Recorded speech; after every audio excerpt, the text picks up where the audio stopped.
Assalamualaikum warahmatullahi wabarakatuh. Perkenalkan nama saya Andi Rizky Ramadhani, NPM 18032010159. Hari ini saya akan mempresentasikan hasil laporan praktik kerja lapangan saya di Unit Utilitas Batubara PT Petrokimia Gresik dengan judul Analisis Perencanaan Perawatan Mesin Kondenser menggunakan metode Reliability Centered Maintenance sebagai alternatif kebijakan perawatan di PT Petrokimia Gresik. Kemudian latar belakangnya yang pertama, PT Petrokimia Gresik merupakan pabrik pupuk yang berasal dari Indonesia. Awal berdirinya disebut dengan Proyek Petrokimia Surabaya. Kontrak pembangunannya ditandatangani pada tanggal 10 Agustus 1964 dan mulai berlaku pada tanggal 8 Desember 1964. PT Petrokimia Gresik berada di Jalan Jenderal Ahmad Yani, Kabupaten Gresik. Produksi pupuk PT Petrokimia Gresik per tahun mencapai 8,9 juta ton. PT Petrokimia berfokus pada penyediaan pupuk nasional, peningkatan hasil usaha untuk mengembangkan usaha perusahaan, dan pengembangan potensi usaha. Kemudian, objek penelitian pada praktik kerja lapangan ini adalah mesin yang mengalami downtime akibat kerusakan dan perawatan pada produksi listrik di unit utilitas batubara PT Petrokimia Gresik. Metode yang digunakan untuk mengolah objek penelitian ini adalah RCM atau Reliability Centered Maintenance yang berfokus pada perencanaan perawatan mesin. Dalam hal ini, mahasiswa melakukan pengamatan pada mesin kondenser. Topik permasalahan ini dipilih dikarenakan perlunya alternatif perencanaan perawatan selain dari dasar perencanaan perawatan utama. Ruang lingkup yang pertama, proses produksi listrik pada unit utilitas batubara di PT Petrokimia Gresik, Jawa Timur. Yang kedua, manajemen perawatan pada unit utilitas batubara di PT Petrokimia Gresik, Jawa Timur. Berikutnya yaitu tujuan. Yang pertama, mahasiswa dapat mengetahui secara langsung proses produksi listrik di PT Petrokimia Gresik. Yang kedua, mahasiswa dapat mengidentifikasi faktor-faktor penyebab kerusakan pada mesin. Yang ketiga, mahasiswa dapat mengetahui manajemen perawatan sehingga mampu melakukan perencanaan perawatan. Berikutnya yaitu manfaat. Yang pertama, dapat menambah pengetahuan, kemampuan, serta wawasan pada dunia kerja nyata yang dapat diimplementasikan pada kemudian hari. Yang ketiga, meningkatkan pemahaman dan keterampilan mahasiswa dalam ilmu keteknikan seperti bidang manajemen perawatan. Berikutnya yaitu sistem produksi. Pada sistem produksi unit utilitas batubara memiliki 4 mesin besar seperti boiler, turbin, generator, dan kondenser. Masing-masing pada mesin ini memiliki fungsi yaitu pertama boiler yaitu untuk pembakaran batu bara, turbin untuk penggerak yaitu penggerak uap, kemudian generator itu pembangkit listrik untuk menghasilkan output power, kemudian yang keempat itu kondenser pendinginan untuk uap panas. Berikut adalah data operasinya. Yang pertama, batu bara dari pelabuhan itu dialirkan dengan conveyor, kemudian dihancurkan dengan mesin pulverized full mill, kemudian dilakukan penyimpanan di bunker batu bara, kemudian dilakukan mixing dengan air, kemudian dilakukan pembakaran menggunakan mesin boiler, kemudian hasil pembakaran diinspeksi oleh operator, kemudian setelah diinspeksi oleh operator, dilakukan pemisahan, kemudian setelah dilakukan pemisahan antara uap dan air, kemudian uap itu dilipat gandakan suhunya dengan superheater, kemudian setelah uap panas itu telah dilipat gandakan, dimasukkan ke turbin, kemudian turbin melakukan perputaran atau penggerak, kemudian setelah masuk ke turbin, kemudian dimasukkan ke kondenser, dilakukan pendinginan, kemudian sehabis kondenser itu dihasilkanlah arus listrik yang kemudian dimasukkan pada generator. Kemudian pada generator disimpan dan kemudian dialirkan pada mesin-mesin departemen-departemen selain dari unit utilitas batubara. Dan tugas khusus saya yaitu perencanaan perawatan mesin kondenser. Yang pertama pengumpulan data. Untuk pengumpulan datanya sendiri yaitu dari data mesin dan komponen, data downtime, data penyebab kegagalan, dan data biaya perawatan. Untuk data mesin dan komponennya itu berisikan mengenai sub mesin, mulai dari cooling water, pompa vakum, pipa kondenser, dan pompa ekstraksi. Kemudian komponennya itu untuk cooling water, fan dan spray nozzle, untuk pompa vakum, liquid ring dan outlet port dan impeller. Untuk pipa kondenser itu water inlet, untuk pompa ekstraksi itu valve collector dan debris filter. Kemudian untuk berikutnya itu data downtime berisikan mengenai downtime dari kerusakan dan perawatan. Jadi saya membaginya menjadi sub mesin, kemudian komponen, berikut nilainya. Kemudian berikutnya yaitu data penyebab kegagalan. Mulai dari komponennya, mulai dari fan, spray nozzle, liquid ring, outlet port, impeller, water inlet, valve collector, dan debris filter. Berikut data-datanya mulai dari failure mode sampai failure cause. Kemudian data biaya perawatan.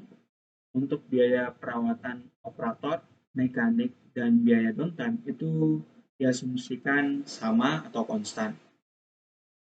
Berikutnya, metode perencanaan perawatan itu dilakukan yang pertama yaitu menentukan komponen kritis, yang kedua menentukan batasan sistem, yang ketiga mendeskripsikan sistem dan diagram blok fungsi, yang keempat menentukan fungsi sistem dan kegagalan fungsi, yang kelima menentukan failure mode dan effect analyze atau FMEA, yang keenam yaitu menentukan logic tree analyze yaitu LTA, yang ketujuh yaitu menentukan pilihan tindakan, yang ke-8 pengujian pola distribusi dan reliability, yang ke-9 penentuan interval perawatan, dan yang ke-10 penentuan biaya perawatan.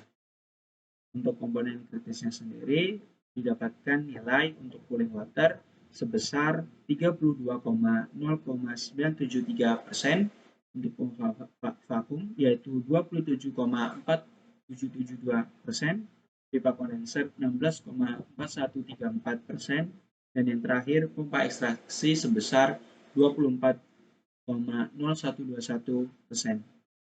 Kemudian untuk blok fungsinya sendiri, saya membagi dari huruf ke mesin. Untuk huruf ini sebagai submesinnya, A untuk cooling water, D untuk pompa vakum, C untuk pipa kondenser, dan D untuk pompa ekstraksi. Kemudian di sampingnya itu komponen diberi nilai 1 atau diberi nilai 2 untuk tiap komponen pada submesin. Untuk cooling water itu ada A1 dan A2, untuk pompa vakum ada B1, B2, dan B3, untuk pipa kondenser itu ada C1, dan untuk pompa ekstraksi itu ada D1 dan D2. Kemudian setelah dilakukan failure mode dan analisis atau FMEA, didapatkan hasil sebagai berikut, yaitu untuk komponen debris filter didapatkan RPN sebesar 96, water inlet sebesar 90, spray nozzle sebesar 75, outlet port sebesar 72, fan sebesar 60, valve collector sebesar 60, liquid ring sebesar 45, dan impeller sebesar 30. Kemudian setelah dilakukan FMEA, dilakukan logic tree analysis. Berikut adalah hasil rekapitulasi dari hasil perhitungannya. Pertama, kategori A itu memiliki jumlah komponen 0, persentase 0. Kemudian kategori B, jumlah komponen 7, persentase sebesar 87,5%. Dan kategori C, jumlah komponennya 1 dengan persentase sebesar 12,5%. Untuk kategori D itu jumlah komponennya 0 dan presentasinya 0 juga. Untuk B atau D itu jumlah komponennya 0 dan presentasinya 0 juga. Berikutnya adalah pemilihan tindakan.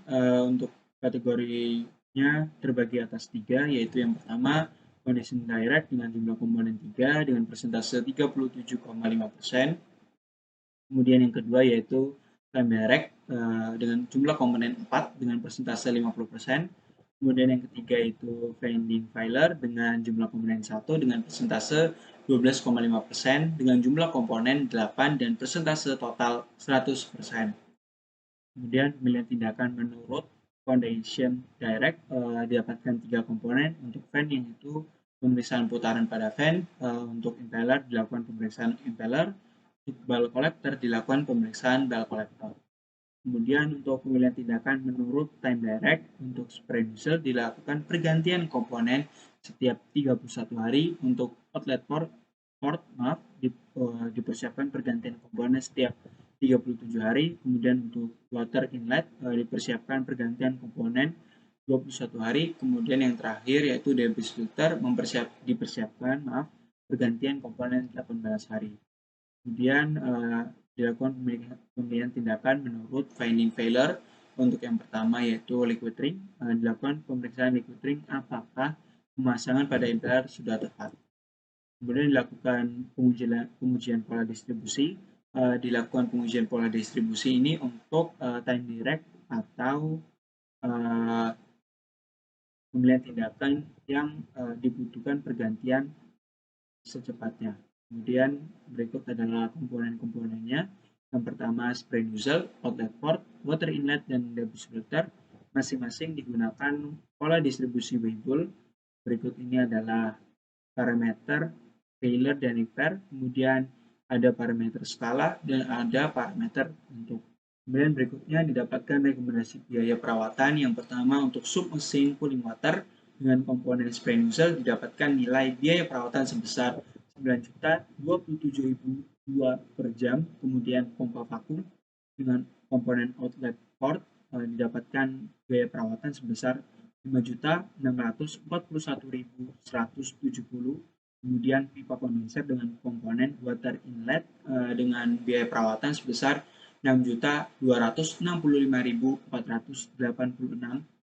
per jam. Kemudian untuk pompa kondensat komponennya itu debris filter dengan biaya perawatan sebesar 7.094.078. Yang terakhir yaitu kesimpulan. Pertama, hasil penyusunan FMEA didapatkan bahwa komponen spray nozzle, outlet port, water inlet, dan debris filter memiliki nilai prioritas terbesar dalam kegagalan sistem RPM, sehingga membutuhkan perhatian yang lebih dan tindakan perawatan yang tepat. Kemudian yang kedua, hasil pemilihan tindakan perawatan yang sesuai untuk perusahaan yaitu 3 komponen mesin untuk perawatan condition direct, 4 komponen mesin untuk perawatan time direct, dan 1 komponen mesin untuk perawatan FF atau fading failure. Kemudian yang terakhir atau yang ketiga yaitu interval pergantian perawatan komponen spray nozzle, outlet port, water inlet, dan debris filter masing-masing adalah 31 hari, 37 hari, 21 hari, dan 18 hari.